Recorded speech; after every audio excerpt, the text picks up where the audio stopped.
In this lesson, we'll take a look at the combine contour shader. So with this particular shader, we have within one contour shading node the combined functionality of several different contour shaders. And we'll take a look at what those are here in just a moment. So just like a lot of the other contour shaders that we've looked at, before we can actually utilize this, we do need to make sure that in the render settings we have contour rendering enabled, and that we have contrast function levels and the store function both plugged into the custom shaders. As well, we need to take a look inside the levels, or the contour store contrast, and make sure that the difference index is disabled, so that way we won't get any sort of contour lines drawn around every triangulated polygon. So now let's get started by actually taking our Lambert 2, let's go to the shading group for this, and drop on our actual contour shader combine. Now when we drop this in, you will see that we do have a few different attributes here. Now what this is actually doing is combining the functionality of the contour depth fade, which is what we see up here. We also have the ability to control the actual thickness of the lines based on the surfaces that they pass through. This is done with the functionality of the layer thinner. As well, we also have the built-in functionality of the direction from light, or rather the width from light direction. Alright, so really three different contour shaders that we have plugged into this one single node. So let's take this, go to the shading group of our Lambert, drop this in, and let's quickly come over here and render out what we have. And you can see immediately that we do start to see a little bit of variation in the coloring of our contour lines. So let's take a look at the actual locator that we have dropped into this scene. So this becomes a little bit easier if we were to activate the heads-up display that can show our object details.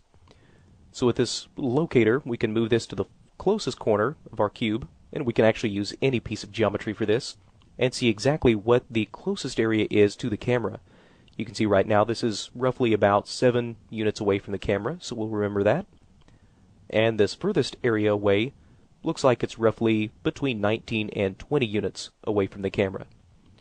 So with those in mind, let's go back to the contour. And for the near Z, we'll set this to -7 units, and we can use either a positive or a negative number for this. The result really doesn't change at all. And for the far distance, we'll set this to -20. And now you'll see our colors update accordingly. So that allows us to control the actual distance. Now we can also control the actual width as it changes based on how many surfaces this will pass through. So in order to activate this, what we first need to do is go over to the actual utilities node, take a look inside our contour contrast node, and increase the maximum number of ray interactions. And let's also decrease the normal angle that's required. So that way we can actually start to see some lines happening right along here. So now, with the number of ray interactions set to 3, we should now be able to see some of the line thickness change color, or rather change their thickness as they start to fade back. Now, how much these lines actually change their thickness is based on the factor, which is right here. So right now, with the factor set to 0.5, that basically means that the lines will decrease their width by about half of their original value for each surface that it passes through. Now if we wanted this to actually get larger, we could set this up to a value higher than 1.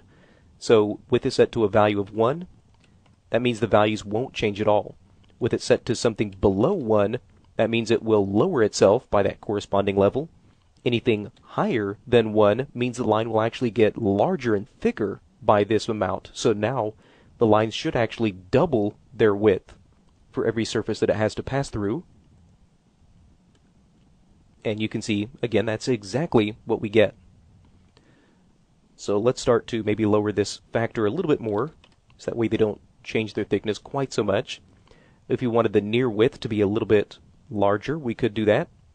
But let's actually start with the far width being a little bit smaller, so that way we get a little bit more drastic change here. Alright, so one of the things that you will notice though is that you'll see that the lines that are actually furthest away are being drawn on top of these closer lines. So any of these areas that are blue are actually being drawn on top of these green lines, which is not what we actually should be getting. Now right now this is an error that you will receive whenever using this particular contour shader. So if we wanted to fix this, or if you want to learn how to fix this, you can refer to our lesson on dealing with the contour composite output shader. And we'll specifically address in that lesson how we can use this node to fix some of these overlay errors that we get as a result of using this node.